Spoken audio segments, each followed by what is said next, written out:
is up, YouTube? It's RSMario here, bringing you another Pokemon Scarlet and Violet video. Alright, let's go. So, we got a lot to get through. Riddler Khu has been on a roll. He's been very talkative. We got everything from, Dokutaro, and, something's going on with Dokutaro. Maybe it's not as important as we think it is. All the way up to the Poké Apocalypse. So we're going to talk about all that today. So of course, if you want to continue getting videos like this from me, like, comment, subscribe, hit the bell button, all the good stuff that YouTube requires you to do to continue getting videos from me. Follow me at twitter.com/rsmario128. Like my video tweet, share my video tweet, and I will shout you out at the end of the video. At this portion of the video, like today's two lucky winners, we have Ava Ohia. Thank you for liking my video tweet. That was awesome. As well as the one and only Hollywood acclaimed actress Kristen Stewart. That's right, straight off the set of Twilight 4. Kristen Stewart. She liked my tweet. It's not the real Kristen Stewart, but she's just as awesome. Thank you for liking my video tweet and following me. So thank you for that. Let's get on into the video. Alright, so Riddler Khu has had a whole lot of stuff he was saying. We're going to get into some of the more rapid fire, kind of small stuff, and then work our way into the bigger stuff that's more wordy that I kind of have to talk about. So the first one up is a tweet from Infinite Dr. Yeet. He asks, I think it's funny how SV is 100% complete with Sudachi 2, which is the second part of the DLC.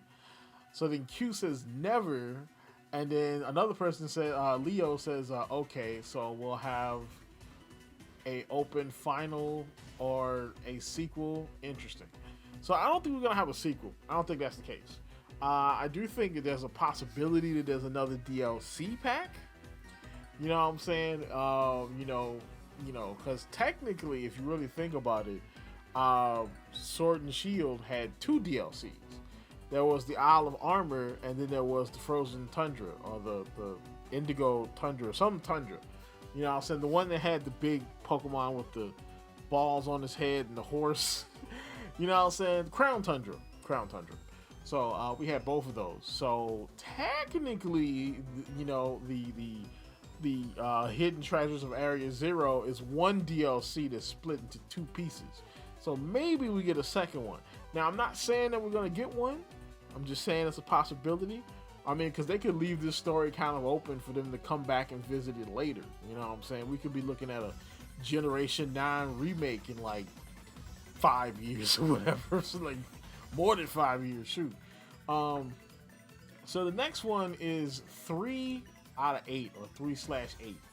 So this one was an interesting one. Now I kind of tweeted out that this was going to be like the release date, that the game was going to get delayed or the DLC was going to get delayed.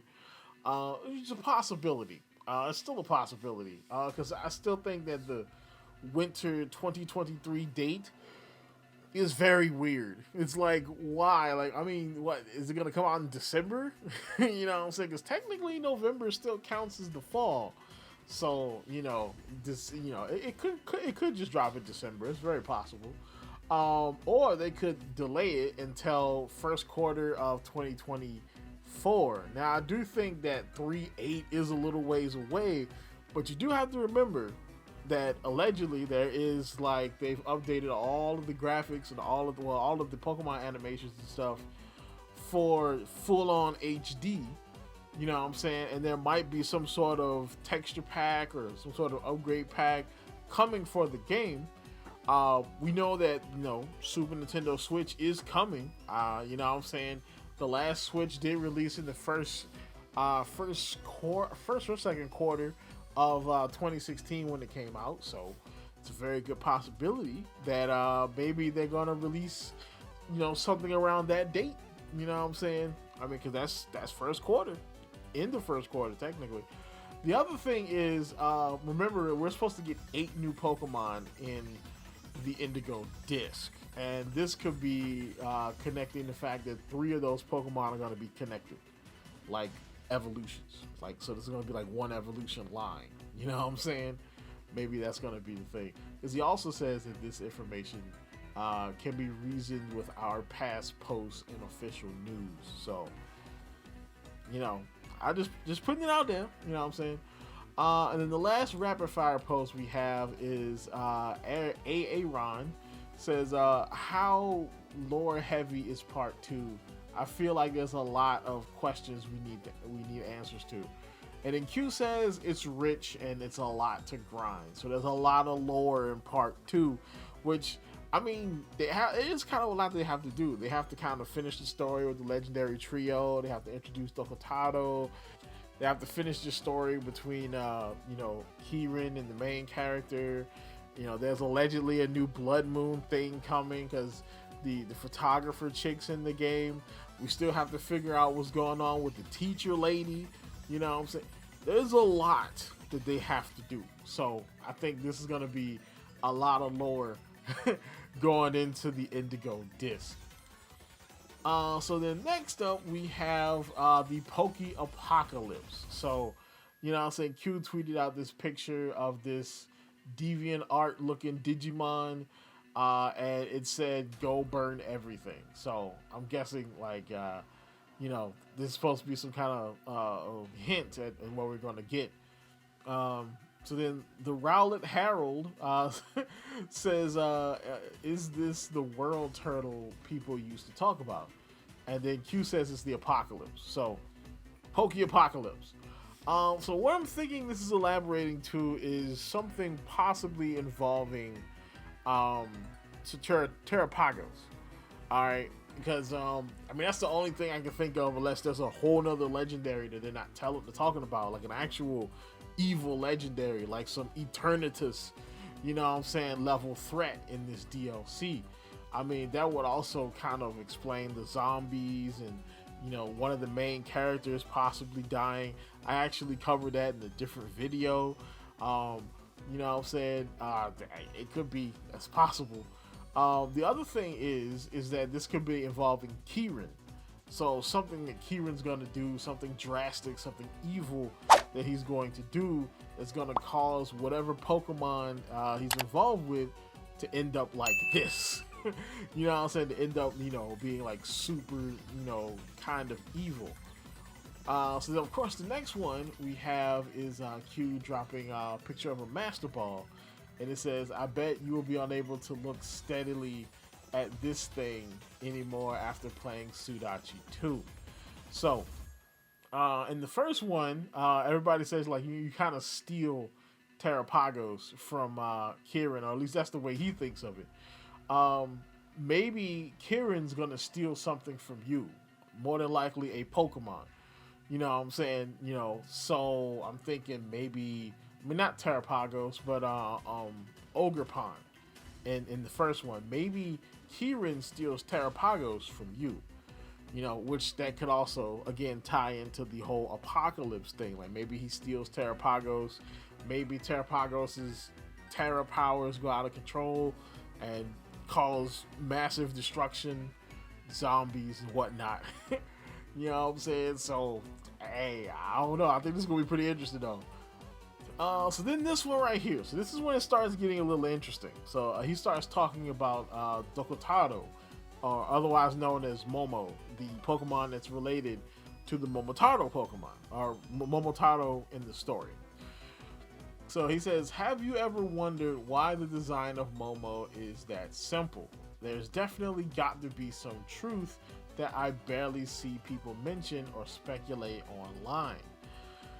And then he has this gif of like, I think He-Man, and it's like a blinding light. So I'm going to be honest, I have no idea what's going on with this one. Because there's been a lot of speculation about Dokutaro, but nothing involving like light. You know what I'm saying? Like, I mean, everyone's kind of think he's going to be evil in some way. Like, but not sure about that. Maybe he could be fairy type. Maybe that could be what it is. But more than likely, he's going to be like poison in some way. He's got to be a poison type. But something that people have barely speculated I mean, now that leads into the next couple of things that he posted.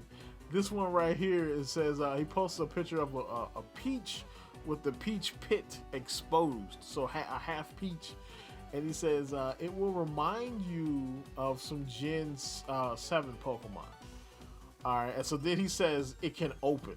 So right now, everybody's thinking about the Tapus from Generation 7. So Tapu, Lele, you know, saying all of them, you know, because technically they're like these tiki heads that open to reveal the Pokemon. So maybe Momo is going to be like that. Maybe Momo is going to be like a lost Tapu Pokemon that is vaguely evil, a poison Tapu. You know what I'm saying? You know, and Pokemon has done that before. Like if you look at the Regis, like the original Reggie trio came out in Generation 3, but they've been updating the Regis ever since. Like we got Regigigas in Generation 4. We got the two new Regis from what was that, Generation 7, 8. So I mean, maybe they're gonna give us a lost Tapu. You know what I'm saying? You know, which would be kind of interesting. An evil Tapu. Maybe he got exiled. You know what I'm saying, by the other Taku. He got put off. He got voted off of the island of Alola, and now he's just hanging out. All right, so here's where it gets a little bit more interesting. So Q says, haven't you noticed yet? Sudachi 2 is complete without Momo part. So this right here indicates that Dokutaro is not quite as important what we think he's gonna be. And I kinda had a feeling that this might be the case. It was always in the back of my mind. I never really thought about it, but it was always kind of there.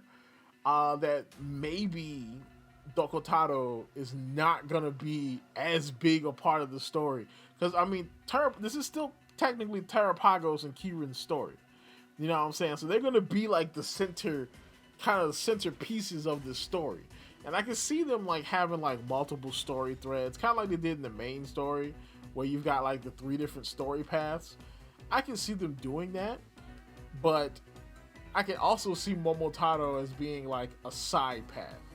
You know what I'm saying? Like one of the smaller story paths in this overarching story DLC, which would be interesting because that means that you can 100% complete the main story of the DLC without ever getting Dokutaro at all, which means like, what is the importance that he has to the story? Like, I mean, he still has to be important to the stuff going on with other stuff, so I don't know. It's interesting though. Maybe he's not as important as we thought he was. Alright, so then the last one we have is this one right here. So this one is the baby Terapagos form, and it's got like 4 types: normal, psychic, rock, and dragon. And then he says, or other possibilities. As you expect, regular type, 19th type. So I think his 19th type is going to be normal type. Because if you look at the normal type, right, the normal type Terra is just a big crystal. It's like a diamond. You know what I'm saying? Like the normal type Terra hat is a diamond. All right, and normal has always been seen as kind of like the default typing anyway, right? You know, it's just normal. It doesn't have like an elemental element to it. It just kind of is, you know. So like normal oblivious stuff is just normal type, you know what I'm saying? So maybe like his 19th type is going to be some kind of souped up version of the normal type that maybe can hit all types, you know what I'm saying? Or the other thing is, he could be, his main type could be Psychic Dragon, right? You know what I'm saying? He could be Psychic Dragon, and he could, his 19th Terra type could be any Terra type that counters yours, because he's Psychic. Like, that could be his ability, you know what I'm saying? Because he's a Psychic type, he can read whatever your Terra is, and his Terra automatically counters whatever Terra that you have. You know what I'm saying? Which, that would be kind of broken. That would be super broken, right? You know, because you can never get a super effective Terra on him because he always counters you. You know what I'm saying? The only way you would really be able to win is with type coverage. You know what I'm saying? So, I don't know. I think that's pretty interesting. So that's about it for what Riddler Khu has today. Tell me what you think down in the comments down below. Tell me what you think of Dokutaro possibly not being as important as you thought it was going to be. What do you think the typings for Terapagos are? Tell me in the comments down below. And as always, people, like, comment, subscribe. Keep it real.